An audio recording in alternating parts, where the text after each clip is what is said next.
Thank you, Mr Speaker. Firstly, I'd like to thank those members who have contributed to this debate on both sides of the chamber.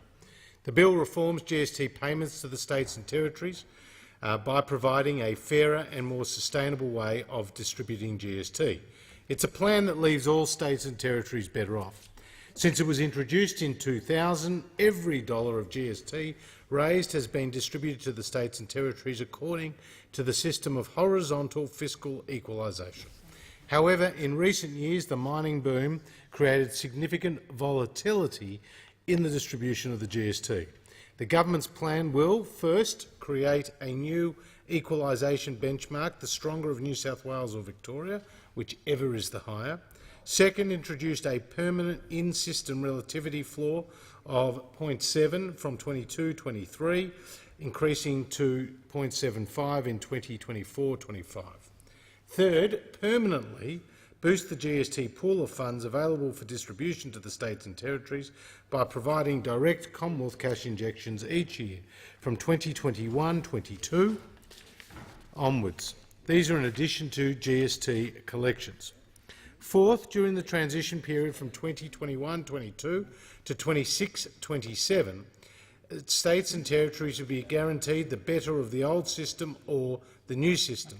The CGC will annually verify the payments resulting from the guarantee in a way that is consistent with Division 1 of Part 2 of the Federal Financial Relations Act.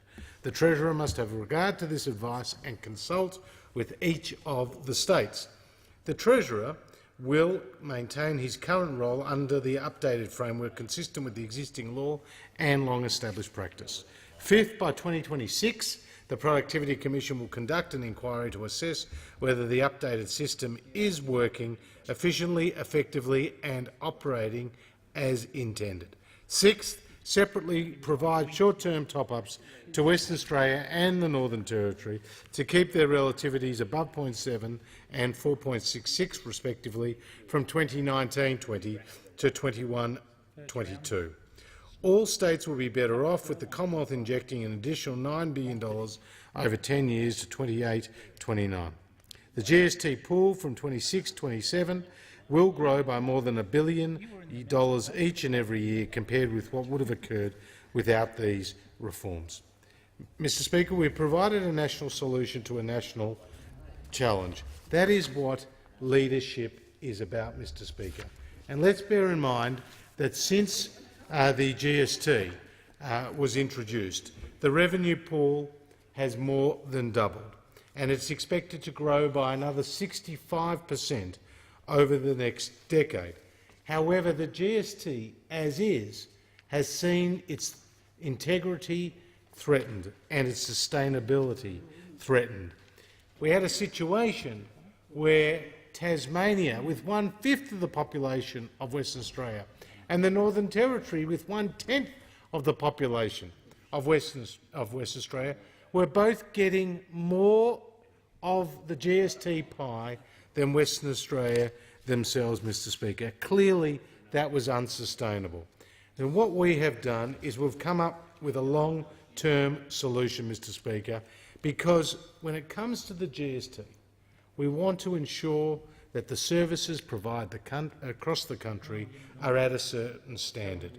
As former Prime Minister John Howard said, "I'm an Australian, and as far as I'm concerned, all Australians should be treated equally, no matter where they live." Now, Mr Speaker, whether you're in Victoria, you will be better off as a result of the government's boost to the GST distribution pool by $425 million by 2026-27. If you're in New South Wales, you'll be better off to the tune of $351 million by 2026-27. If you're in Queensland, you'll be better off to the tune of $518 million to 26-27. If you're in South Australia, by $257 million, in Tasmania, $112 million, in the ACT, $46 million, in the Northern Territory, $189 million, and in Western Australia, over $3.3 billion, Mr Speaker. They are based on the numbers and the projections put together by Treasury and put together on the basis of the data collected by the Productivity Commission. So, Mr Speaker, this is an important piece of legislation. This is a result of the Commonwealth's leadership.